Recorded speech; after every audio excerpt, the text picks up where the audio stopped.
Yes, it's a new era for this England Test team, but it's a very familiar-looking squad for this first Test against New Zealand. England practising here at Lord's this morning. The new Red Bull Test coach, Brendan McCullum, is there on the left, standing next to James Anderson. He landed McCullum in the country on Thursday, so what impact he's going to be able to make in such a short amount of time in turning around the fortunes of this Test team, in terms of this first Test, is very little, but he's getting to know the players.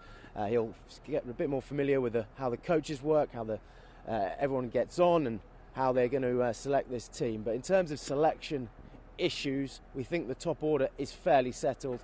We know that Zach Crawley and Alex Lees will continue to open the batting. Crawley there with his back to us, just chatting, preparing to go in for a net. Alex Lees is already netting. Big decision that has already been made is that Ollie Pope will bat at 3, Joe Root will drop down to 4. At 5, it will be between Johnny Bairstow and Harry Brook. Harry Brook, the uncapped player, but we think Bairstow will get the nod at 5, with new England captain Ben Stokes at 6. The decision that needs to be made is the balance of the bowling lineup. Stuart Broad there running in has been recalled, as has James Anderson, following their mission from the winter tour to the West Indies. Broad has come straight here from Wembley, where he was watching his beloved Nottingham Forest return to the Premier League for the first time in 23 years yesterday. He's in good spirits after that.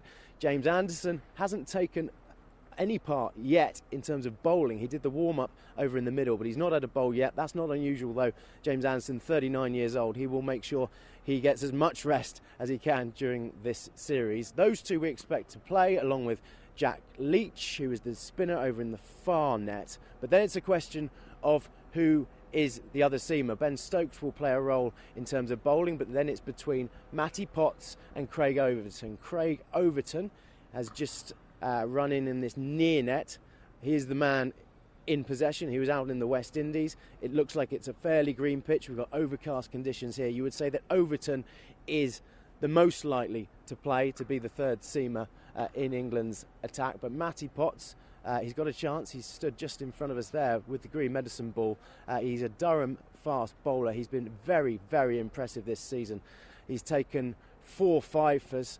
He's the leading wicket taker in the county championship, and of course it helps that the captain, Ben Stokes, plays at his county Durham as well. That is Matty Potts there, just shaking hands with one of the backroom staff. Yes, Potts will have a chance, but you would imagine in pole position will be Craig Overton to take that third seamer spot. So in conclusion, for him here at Lord's, the batting lineup for England in this new era looks pretty settled. They've just got to decide the balance of their bowling attack. The first Test gets underway here against New Zealand on Thursday.